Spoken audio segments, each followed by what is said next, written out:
ప్రతి ఆదివారం గురించి ఆయన ప్రసంగం యూట్యూబ్లో ఉండి తీరాలి. అది ఎంతమంది చూస్తారనేది పక్కన పెట్టండి, భవిష్యత్తులో ఎవరో ఒకరు చూడొచ్చు. కాబట్టి ఆ దిశగా గురువులు చర్యలు తీసుకోవాలి. ఇకపోతే చర్చి కార్యక్రమాలను కూడా లైవ్ ఇచ్చే ఏర్పాటు చేయాలి. ఆ లైవ్ ద్వారా ప్రజలను చర్చికి తీసుకొచ్చేటువంటి మార్గాన్ని చూడాలి. ఆ తర్వాతి జనరేషన్ని దృష్టిలో ఉంచుకొని ఏఐ కేంద్రంగా సువార్త ప్రబోధం చేయగలిగేటువంటి మార్గాలను అన్వేషించగలగాలి. ఇంకా పోతే కన్యాస్త్రీలు వాళ్ళ కాన్స్టిట్యూషన్ బట్టి మీరు సువార్త ప్రబోధం చేయవచ్చు. నాకు తెలియదు కాబట్టి ఎక్కువ మాట్లాడట్లేదు. ఇకపోతే సామాన్య క్రైస్తవులు 2 రకాలుగా డివైడ్ చేద్దాము.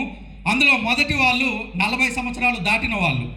ఈ 40 సంవత్సరాలు దాటిన వాళ్ళకి ఒక గొప్ప అంశం వాళ్ళలో ఇంక్లూడ్ అయి ఉంటుంది, అదే అనుభవం. ఆ అనుభవం మాకుండదు.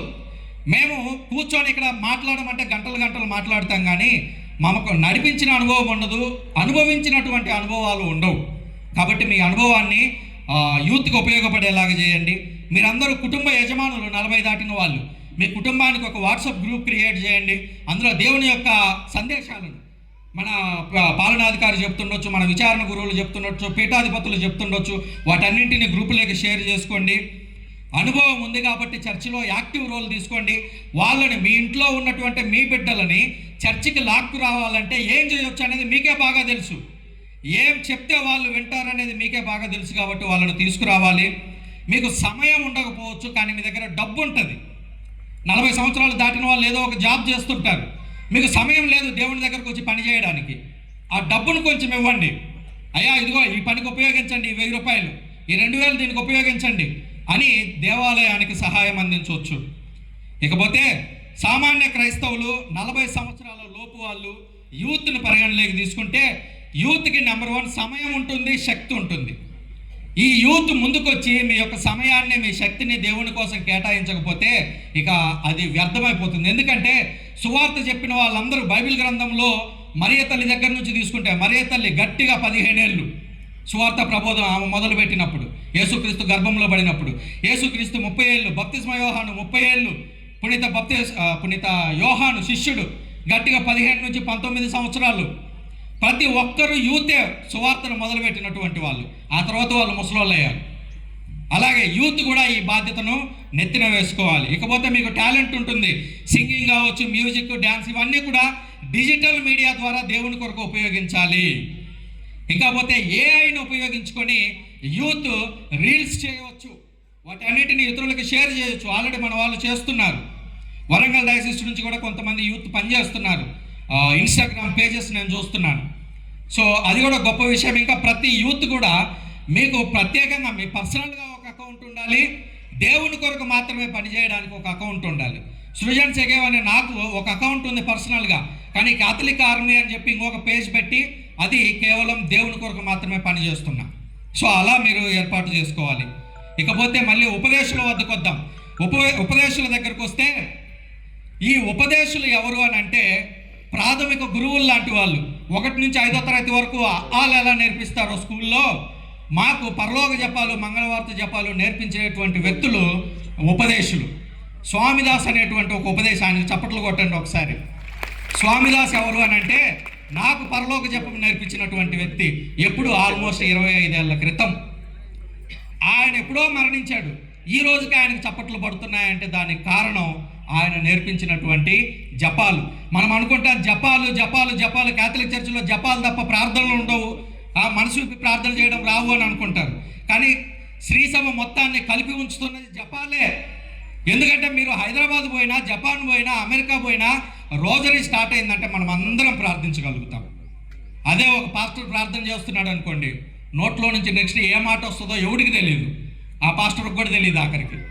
కానీ మనము ఎక్కడున్నా దివ్యబలి పూజ కానీ జపాల ద్వారా కానీ మనం అందరం ఏకీకృతం కాగలుగుతున్నాం. కాబట్టి ఉపదేశాలు ఏం చేయాలంటే కేవలం మీరు జపాల దగ్గర ఆగిపోవద్దు, మీరు కూడా దేవుని యొక్క వాక్కును ప్రజల్లోకి తీసుకెళ్ళగలగాలి.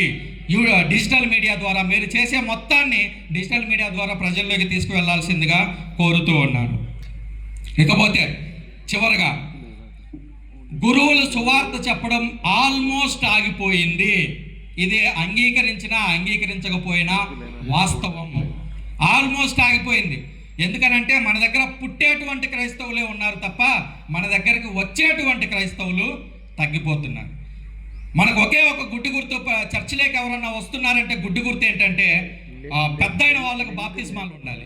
పెద్దయిన వాళ్ళకి బాప్తిస్మాలు లేవు అని అంటే బయట నుంచి రావడం లేదు, ఉన్నదంతా పుడుతున్న వాళ్ళే, పుట్టు క్రైస్తవులే ఉంటున్నారు, పుట్టు కథోలికులు. అలాంటి పరిస్థితుల్లో ఇప్పుడు లే పర్సన్స్గా మనం ముందుకెళ్ళి మనం ప్రజలను తీసుకొని వస్తుంటుంటే అప్పుడు వాళ్ళకు కూడా మోటివేషన్ వస్తుంది. అయ్యో ప్రజలే తీసుకొస్తున్నారు, మేము తీసుకురాకపోతే మేమెందుకు ఎన్నుకోబడింది అని వాళ్ళు ఇంకా మనకంటే ఎక్కువగా శక్తి వంచన లేకుండా కృషి చేస్తారు. కాబట్టి మన మీద బాధ్యత ఉంది సామాన్య క్రైస్తవులుగా అని గుర్తుంచుకోవాలి. ఇకపోతే ఇది అంతర్గత పోటీ, అంటే ఇది మేమెక్కువ మేము తక్కువ అని చెప్పుకోవడానికి కాదు. అంతర్గత పోటీ ఆరోగ్యకరమైనటువంటి పోటీ. మన మధ్య పోటీ ఉంటే ఆటోమేటిక్గా మన సంఘం కూడా వర్ధిల్లుతూ ఉంటుంది. అన్నింటికంటే ముఖ్యమైనది ఒకటి ఏంటంటే కేవలం ఆన్లైన్లో దివ్యబలి పూజ చూస్తే సరిపోతుంది అని దయచేసి భావించొద్దు. లైవ్ వస్తుంది కదా అని ఆన్లైన్లో దివ్యబలి పూజ చూస్తే సరిపోదు. మీరు ఆదివారం వచ్చినా అప్పు పండగలు వచ్చినా తప్పనిసరిగా దేవాలయానికి వెళ్ళాల్సిందే, అక్కడ దివ్య సప్రసాదం తీసుకోవాల్సిందే. టీవీలో నుంచి సప్రసాదం బయటికి రాదు. ఎందుకంటే మన కానన్ల చట్టం ప్రకారం కూడా మనం ఆదివారం చర్చికి వెళితేనే అది పూర్తవుతుంది.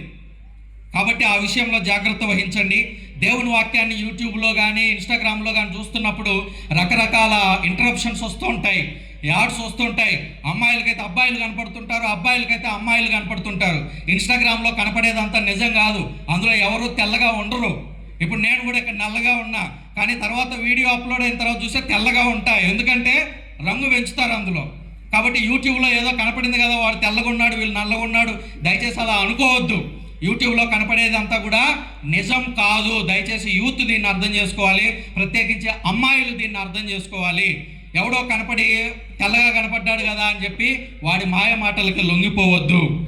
ఇకపోతే ఆ రీల్స్ పైకి తోసుకుంటూ సమయాన్ని మనం వృధా చేస్తుంటాము.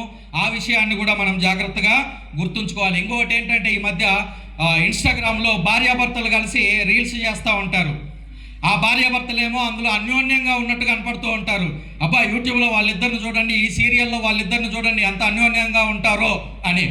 కానీ నిజానికి కుటుంబంలో ప్రతి ఒక్కరి మధ్య కొట్లాటలు వస్తూనే ఉంటాయి. నాకు మా అమ్మకు మధ్య కూడా గొడవలు వస్తూనే ఉంటాయి, తిట్టుకుంటూనే ఉంటాం, మళ్ళీ కలిసిపోతుంటాం. భార్యాభర్తల మధ్య కూడా సహజమే. యూట్యూబ్లోనో లేదా ఇన్స్టాగ్రామ్లోనో ఉన్నదాన్ని చూసి వాళ్ళిద్దరు ఎంత అన్యోన్యంగా ఉన్నారు అని చెప్పి మీరు కొట్లాడుకోవద్దు. ఇంట్లో వాళ్ళలాగా ఉండాలి, ఆయనలాగా ఉండాలి, నువ్వు పొట్ట తగ్గించు లేకపోతే నువ్వు లావు తగ్గు, ఇలాంటి వాటిలతో దయచేసి వాళ్ళతో పోల్చుకోవద్దు. ఇంకపోతే మీరు దేవుని వాక్యం చూడడానికి యూట్యూబ్ కానీ ఇన్స్టాగ్రామ్ ఓపెన్ చేస్తే ప్రొటెస్టెంట్ మీడియా మనకు తగులుతూ ఉంటుంది, ఎక్కువగా దానికి ఎక్స్పోజ్ అవుతూ ఉంటాం. వాళ్ళేమో బంగారంగా మంచిగా ఈ సూట్లు బూట్లు వేసుకొని కనపడి దగ్గరికి వెళ్ళి మరి వాళ్ళతో మాట్లాడుతూ ఉంటారు. మనకేమనిపిస్తుంది అంటే అయ్యో మా గురువులు మా దగ్గరకు వచ్చి మాట్లాడట్లేదు, వాళ్ళని చూడండి ఎంత దగ్గరికి వెళ్ళి మాట్లాడుతున్నారు అని అనుకుంటారు. అదంతా సోషల్ మీడియా భ్రమ. ఆ ముందుండే వాళ్ళందరూ ఏర్పాటు చేయబడిన వాళ్ళు చెయ్యెత్తగానే దమాలను పడి ఈ చివరి నుంచి ఆ చివరకు దొర్లాడుతూ ఉంటారు. అదంతా నటన, నిజం కాదది. దయచేసి అలాంటి వాటి మాయలో పడిపోయి పలానా చోట పెద్ద బోధకుడు వచ్చాడంట నేను అక్కడికి పోవాలి ఇక్కడికి పోవాలని వాళ్ళ వెనక పరిగెత్తొద్దు. అదంతా కూడా ట్రాప్, కనపడదు అది పైకి. దాని వెనుక ఎంతోమంది ఒక 10-20 కెమెరాలు పెట్టుకొని అదంతా డిజిటల్ మాయా ప్రపంచం అది. ఏది ఆ గులేమ కావాలి కథలాగా. కాబట్టి దయచేసి అలాంటి వాటి జోలికి వెళ్ళొద్దు. అందులో వెళితే అసలు యేసుక్రీస్తు దేవుడా కాదా అని కొట్లాడుకుంటున్నారు ఈ మధ్య పాస్టర్లు. ఒకరేమో దేవుడు అంటాడు, ఒకరేమో దేవుడు కాదంటారు. అలాంటి గజిబిజి బోధలు ఉన్నాయి వాళ్ళ మధ్య. మనకు ఒక్క విషయంలో కూడా భయం అవసరం లేదు. ప్రతి దాని గురించి 2000 సంవత్సరాల చరిత్రలో ప్రతి దాని గురించి డిస్కషన్ వచ్చింది. కాబట్టి మనం నమ్మేది సత్యము. మన సంఘంలో ఉండండి. దయచేసి బయట వాళ్ళను చూసి యూట్యూబ్లో చూసి దయచేసి మోసపోవద్దు అని గుర్తుంచుకోండి. ఆ తర్వాత మీ విచారణల్లో ఏవైనా గొడవలు ఉంటే దయచేసి అవి మీరు తేల్చుకోండి తప్ప వాటిని తీసుకొని వచ్చి విచారణ గ్రూపుల్లో పెట్టొద్దు, లేదా విచారణ గురువు వద్దకు తీసుకెళ్ళొద్దు. ఒకవేళ విచారణ గురువు దగ్గరికి తీసుకెళ్లారా, ఆయన ఏదన్నా చెప్పాడు అనుకోండి, ఓకే ఇది న్యాయం అని అన్నాడు, దానికి కట్టుబడండి. లేదు ఆయన న్యాయం అని చెప్పిన తర్వాత కూడా మళ్ళీ ఆయన మీద కూడా తిరుగుబాటు చేయడం మొదలు పెడతారు. ఆయన మీద తిరుగుబాటు చేయాలనుకున్నప్పుడు ఫాదర్ దగ్గరికి వెళ్ళొద్దు, పోలీసుల దగ్గరికి వెళ్ళండి, లేదా కోర్టు దగ్గరికి వెళ్ళండి. కాబట్టి ఈ విషయాన్ని గుర్తుంచుకోండి.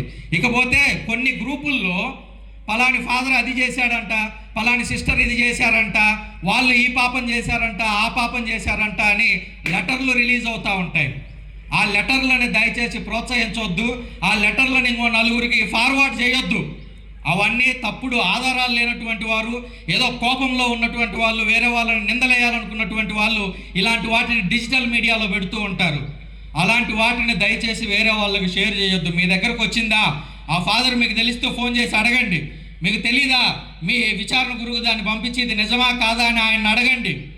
అంతే తప్ప దాన్ని ఇంకో 10 మందికి పంపించి ఇది చదవండి పలాని ఫాదర్ అది చేశాడంట అని దయచేసి అలాంటి దుర్దశకు మన దాన్ని తీసుకొని పోవద్దు. ఇకపోతే మన కథోలిక విశ్వాసాన్ని గురించి చాలామంది నీచంగా మాట్లాడుతూ ఉంటారు, తప్పుగా మాట్లాడుతూ ఉంటారు. మీరు చేసేవి తప్పులు, విగ్రహారాధన చేస్తారు, మరియమ్మను పూజిస్తారు,